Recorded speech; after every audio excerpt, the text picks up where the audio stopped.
Hi everyone, welcome again to another Teacher Joseph podcast. Well, somebody asked me the other day, who are the people who are most successful at language learning? Which group of people, in my experience, manage to learn quickly and effectively? Now, there's no easy answer to this except to bring in philosophy, because I don't think I can say, oh, well, Italians are better than Chinese people, or British people are better than French people at learning. And the person who was asking me this question, I think that's what he was hoping for. He was looking for really material measurements, statistics almost, to say that perhaps some people have different habits. There is one thing that I have noticed, though, over the years, and it's very interesting. I mean, online alone, I've taught, I think, 12, 13, 14,000 people. It's crazy, according to the Italki statistics. There is one thing I've noticed, and that is that those people who have some kind of philosophical or spiritual idea sitting behind their language learning are usually the most successful. Now, what I mean by that is people who just decide one day, you know what, I think I'll learn French or I'll learn English. They have no motivation. They've not really thought it through. They might have made that decision just because there was a French person on last night's episode of Friends or whatever. Those people aren't really grounded or principled.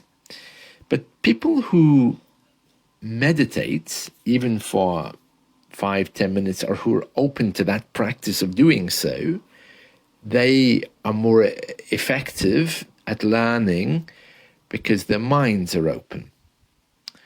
Now, let me explain a little bit more, because I'm not saying that you have to rush away to sit on a mountaintop for 6 months. But what I'm saying is you need to be aware of yourself. Let me explain. So when I start language learning, I mean, I'm fairly old now, I'm in my 50s, but when I want to learn anything, not only languages, my starting point is saying to myself, okay, now I'm choosing to be open, to let that language in. And I have to do that before I even open a book or meet a teacher. If I don't, then my mind will be closed. I'll be listening to the teacher, whatever, and that's it. So my point is this, there needs to be some kind of openness to learning, and the people who have discovered that, are almost certainly much more productive, because language learning then brings them joy.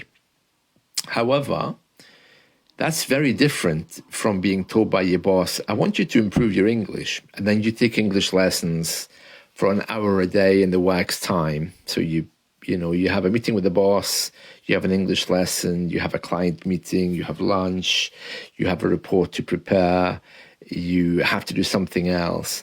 In this case, there isn't really much that's meditative there. In fact, it's quite the opposite. You're just trying to squeeze English in. And in all fairness, if you had a choice, would you do it? Probably not. But it's a skill that you need to have.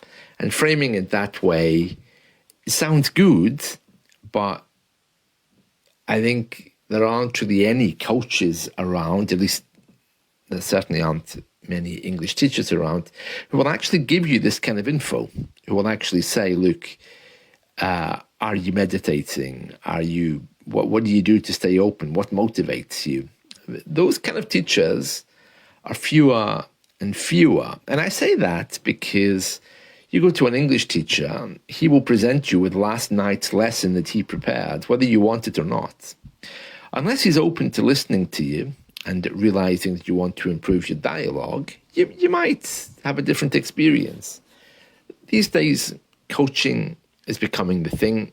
Teachers are moving more into a coaching kind of environment where they should at least be asking you about your life outside of the classroom, whether you are really interested in the idea of just taking a moment to bring your mind to some kind of silence before you begin. Now, women are much better at this than men are, because they're obviously much more connected to the, well, some of them are, not all of them, much more connected to the environment, to the ground. And they see things like learning in a much bigger way, whereas men, of course, we are much more logical. We are more into doing to get.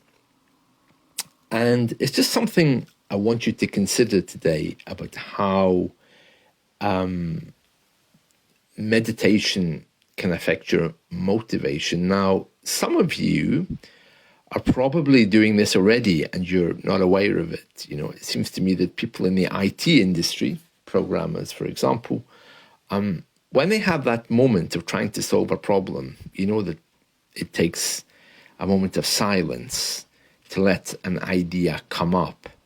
That's the kind of thing I'm thinking of. I'm not asking you to change the world. I'm just asking you to focus in on those aha moments you have to see whether it's something, a practice that you could bring into your learning. It's something I'll be talking about more in the future, but I just wanted to bring that to you so that you could make of it what you will, the philosophy of learning. Well, that's it from me for the moment. I'll be back again soon. See you. Bye. He's got it every sentence with a chalk in his hand. Certain words lips in the magic makes it all feel grand. Joseph, the English teacher, the best in the land. Joseph, the English teacher, the best teacher in the world. He's shaping all our futures, his wisdom unfurled. With every word he whispers, our minds start to twirl. Joseph, the English teacher.